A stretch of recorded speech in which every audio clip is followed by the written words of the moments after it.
Dean Martin's life reads like a Hollywood script, a journey of grit, reinvention, and inevitable stardom, a story that began in the humblest of circumstances. Born Dino Paul Crocetti on June 7, 1917 in Steubenville, Ohio, he would grow up to become the quintessential image of cool, embodying charisma, sophistication, and effortless charm. But like so many icons, his rise to fame was not without its share of struggles, heartache, and reinvention.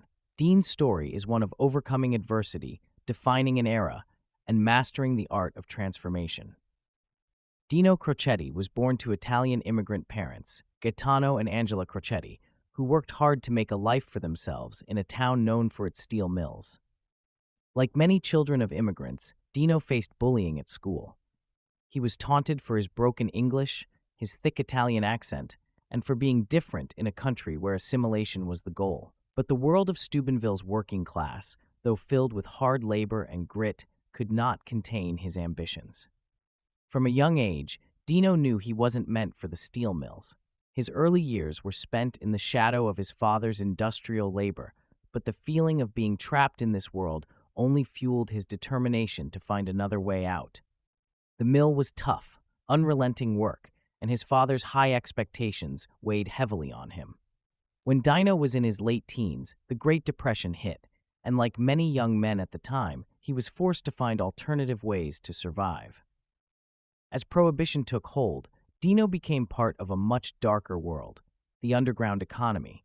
The young Crocetti quickly learned how to hustle and make a living by any means necessary. He started bootlegging liquor, using his natural charm to ingratiate himself with shady characters who frequented speakeasies. But even in this world of smoke-filled rooms and illicit business dealings, he knew this was not his calling. Dino's rough-and-tumble experiences in the underworld gave him an unshakable confidence. He took his first shot at boxing, calling himself Kid Crochet, hoping to emulate the athleticism and toughness he saw in prize-fighters. While the ring wasn't quite where he would make his mark, the experience would serve him well. It sharpened his resilience, and he learned the invaluable lesson that it's not always the toughest fighter who wins, but the smartest. By the time he moved to New York City in the early 1940s, Dino was no stranger to hardship and self-reinvention. He shared an apartment with another struggling Italian-American entertainer, Sonny King, and together they hatched a plan to make their mark in the world of entertainment. However, the road to stardom would not be easy. In their tiny New York apartment, the two young men started running underground fight clubs, charging local toughs to watch bare-knuckle brawls. The idea was simple: put on a show for cash.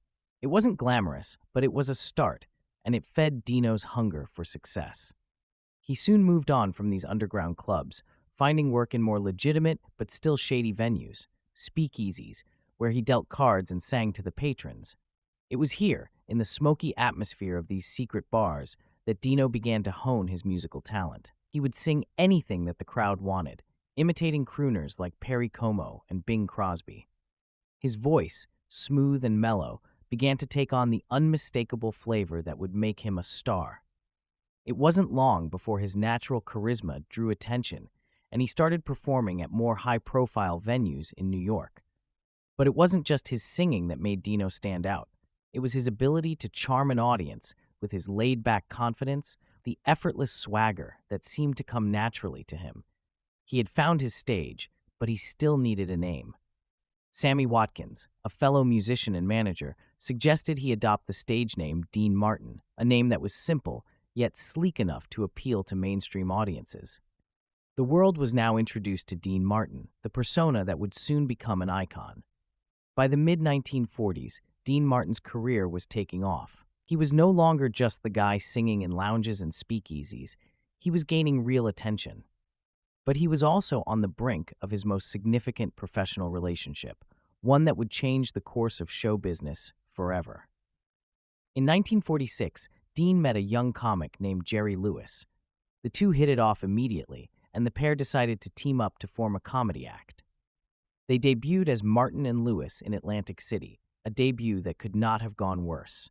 The audience was cold, unresponsive, and the act was a disaster. But instead of folding, Dean and Jerry decided to scrap their prepared material and improvise. What followed was one of the most memorable performances in show business history. They threw everything they had at the audience, combining Martin's smooth singing with Lewis's zany antics. It was a Hail Mary, and it worked. The crowd went wild. This would be the beginning of one of the greatest comedic duos in entertainment history. Martin and Lewis toured the country, bringing their act to some of the most prestigious venues, including the legendary Copacabana in New York City. Their television debut on The Ed Sullivan Show in 1948 was met with thunderous applause, and the duo's popularity soared.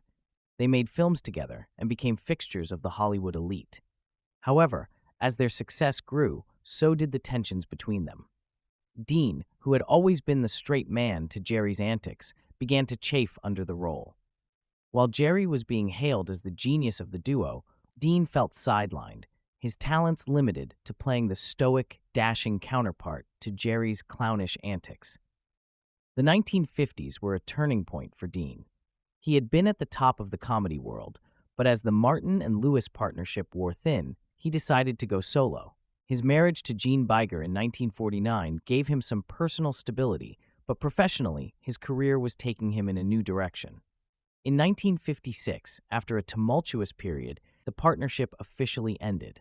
Dean Martin's solo career took off like a rocket. He embraced his identity as a smooth crooner, releasing a string of hit songs that cemented his place as one of the greatest vocalists of the 20th century. But it wasn't just his singing that made him a star. It was his image. The public couldn't get enough of the king of cool, the man who made sophistication and nonchalance look effortless. Dean's smooth, relaxed persona was a sharp contrast to the frantic energy of the 1950s, and it was exactly what America needed in the post-war suburban boom. His voice was silky, his demeanor laid back, and his charm irresistible. He was a walking embodiment of the American dream, a working-class boy who had reinvented himself as a Hollywood star. During this time, Dean's personal life became just as high-profile as his career. He had 4 children with his first wife, Betty McDonald, but their marriage faltered. Dean's offstage persona, the heavy drinking, womanizing, and constant partying, made their life together increasingly difficult. The marriage ended in divorce in 1949, and Dean went on to marry Jean Biger just months later. Despite his personal turmoil, Dean's career only continued to rise. In the late 1950s and early 1960s, Dean Martin's career hit its zenith as he became part of the Rat Pack, a group of entertainers that included Frank Sinatra, Sammy Davis Jr., Peter Lawford, and Joey Bishop. The group was more than just a collection of talented performers. They became a cultural phenomenon, a symbol of 1960s Las Vegas, and a social circle that represented the epitome of cool. The Rat Pack's performances in Vegas were legendary. They had an energy and charm that captivated audiences night after night. But behind the scenes, their camaraderie and the antics of their collective mischief became as iconic as their performances. Martin, Sinatra, and the rest of the pack pushed boundaries. Their humor was risque, their politics progressive, and their lifestyle a blend of luxury and rebellion. They were untouchable. As his career reached its peak, Martin's personal life continued to be a whirlwind. His first wife, Betty, had divorced him years earlier, and although he had remarried twice, his relationships were always turbulent. But by the mid-1960s, he had found a semblance of stability in his marriage to Catherine Hahn. However, the pressures of stardom and the constant partying took a toll on him. In 1973, tragedy struck Dean Martin's life in a way that would forever alter his outlook. His son, Dean Paul Martin, a promising young actor and pilot, was killed in a plane crash while on a routine training mission in the California desert. Dean was devastated. His son, who had inherited his charisma and sense of humor, was gone in an instant. The loss of Dean Paul plunged Dean Martin into a period of depression and isolation. Though he continued to perform, he was never the same after his son's death. His health declined, and he became a shell of the man who had once ruled the stage. He retreated from the public eye, focusing more on his family and less on the limelight that had once adored him. In 1993, doctors diagnosed Dean Martin with terminal lung cancer.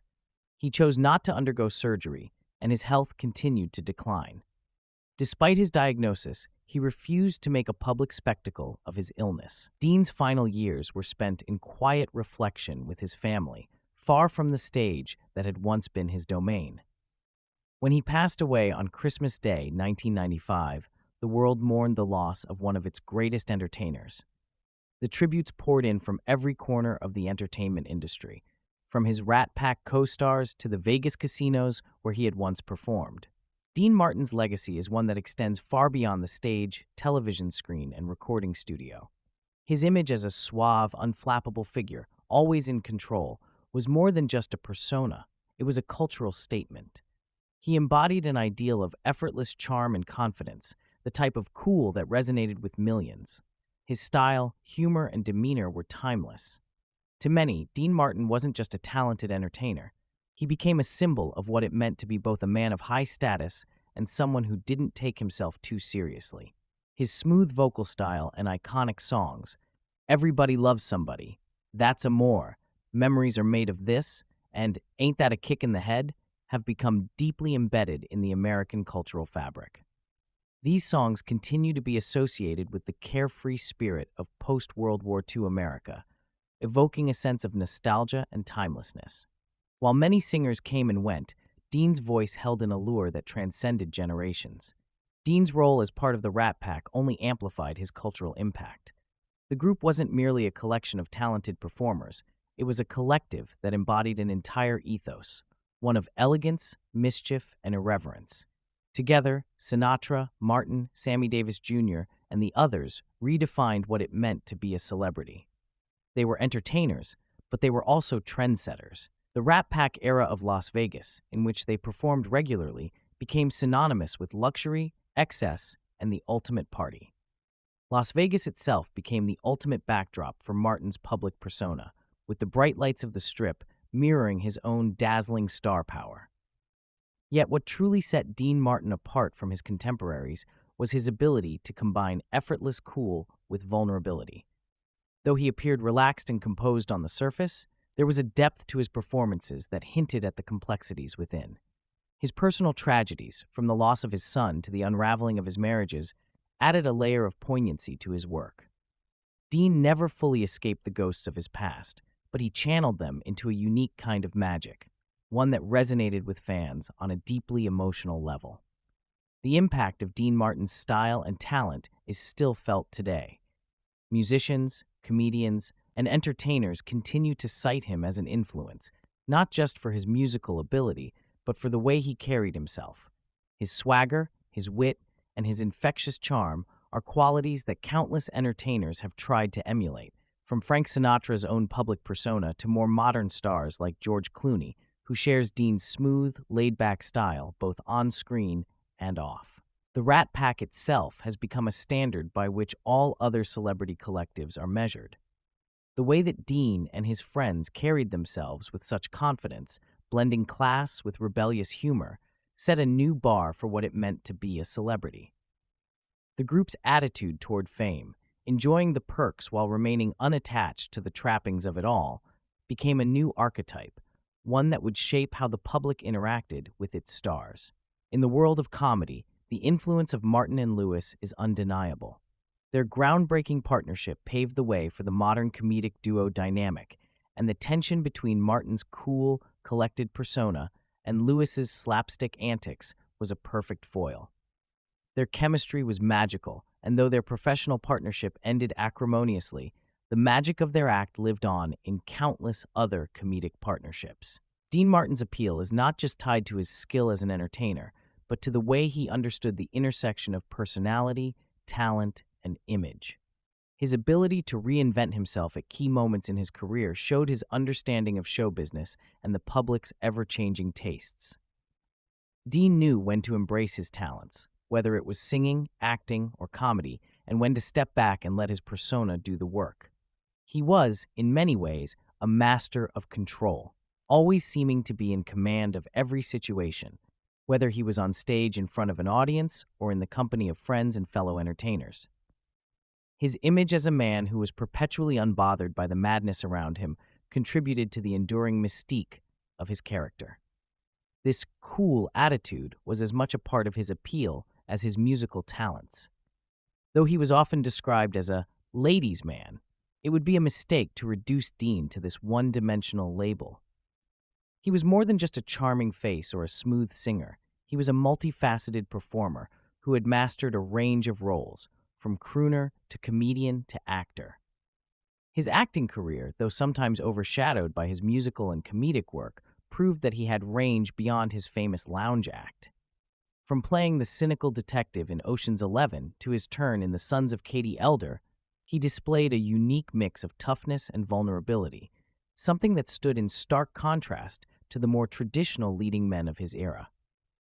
Perhaps the most remarkable thing about Dean Martin was his ability to remain relevant throughout his life. While other stars of his generation faded into obscurity or struggled to adjust to the changing landscape of Hollywood, Dean remained a fixture of popular culture. His television variety show, The Dean Martin Show, ran from 1965 to 1974 and was one of the most popular of its time. His easygoing, relaxed demeanor and willingness to mock his own image made him a natural for the format, and he brought a sense of sophistication to the variety show genre that had never been seen before. Dean's effortless presence on the small screen mirrored his persona in real life, a man who made the difficult seem easy, who turned every moment into an opportunity to entertain. Even in his later years, after his health began to decline, Dean continued to be an object of fascination for the public.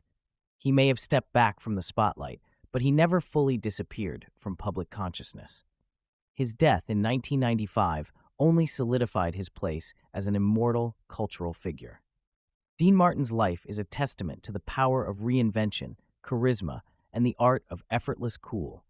He was a man of contrasts, tough yet tender, humorous yet serious, stoic yet full of life. His story is one of grit and grace, of rising from humble beginnings to conquer the world of entertainment, and of mastering the fine art of being not just a star, but an icon. Dean Martin was not merely a product of his time. He transcended the eras he lived through, his influence extending from the 1940s through the 1990s and beyond. Today, his music, movies, and television appearances continue to inspire new generations.